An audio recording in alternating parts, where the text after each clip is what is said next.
मिलंदे त ज़िंदगी ठही वेंदी। तूं जे मुंडे ईंदे मिलंदे त ज़िंदगी ठही वेंदी। तुंहिंजे पेरनि तां कहिड़ी मेहंदी लही वेंदी।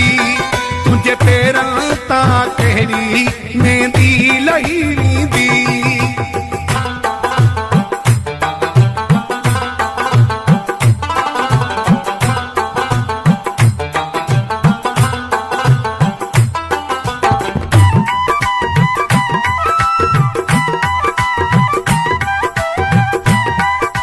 प्रेम प्रेम मौला यमला बलो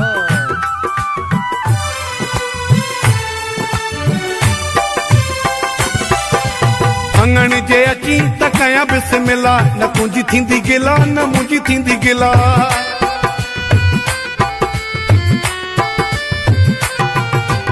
अंगण जे अची त कयां बिस्मिल्लाह। न तुंहिंजी थींदी गिला न मुंहिंजी थींदी गिला।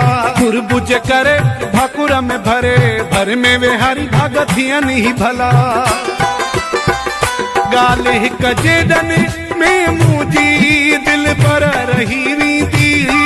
तुंहिंजे पेरनि तां कहिड़ी मेहंदी लही वेंदी। तुंहिंजे पेरनि तां कहिड़ी मेहंदी लही वेंदी।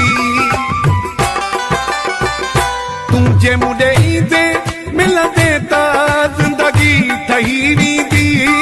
तुंहिंजे पेरनि तां कहिड़ी मेहंदी लही वेंदी। तुंहिंजे पेरनि तां कहिड़ी मेहंदी लही वेंदी।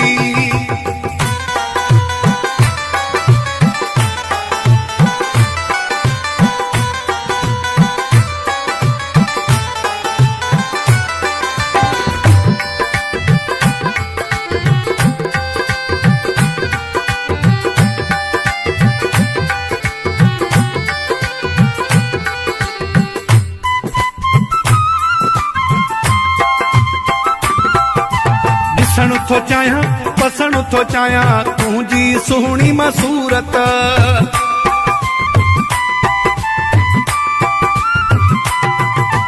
ॾिसण थो चाहियां पसण थो चाहियां तुंहिंजी सुहिणी मां सूरत। तुंहिंजी सचाई तुंहिंजी वफ़ाई जिया मूंखे ज़रूरत। तूं जे चाहीं त विछोड़े जी दीवार टही वेंदी। तुंहिंजे पेरनि तां कहिड़ी मेहंदी लही वेंदी। तुंहिंजे पेरनि तां कहिड़ी मेहंदी लही वेंदी। तूं जे मुंडे ईंदे मिलंदे त ज़िंदगी ठही वेंदी। तुंहिंजे पेरनि तां कहिड़ी मेहंदी लही वेंदी। तुंहिंजे पेरनि तां कहिड़ी मेहंदी लही वेंदी।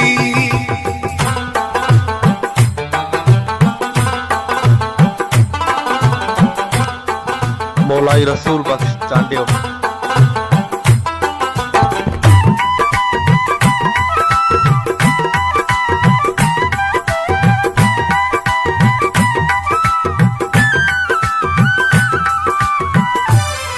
प्रेम मौला यमला बलोच अमजद चांजो तोलया मांदो तो सां प्यार कंदो वा।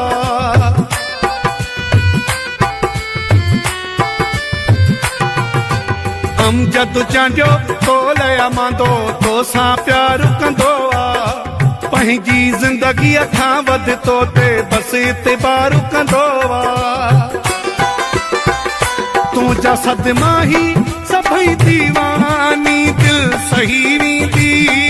तुंहिंजे पेरनि तां कहिड़ी मेहंदी लही वेंदी। तुंहिंजे पेरनि तां कहिड़ी मेहंदी लही वेंदी। तूं जे मुंडे ईंदे मिलंदे त ज़िंदगी ठही वेंदी। तुंहिंजे पेरनि तां कहिड़ी मेहंदी लही वेंदी। तुंहिंजे पेरनि तां कहिड़ी मेहंदी लही वेंदी। तूं जे मुंडे ईंदे मिलंदे त ज़िंदगी ठही वेंदी। तुंहिंजे पेरनि तां कहिड़ी मेहंदी लही वेंदी। तेरी मेहंदी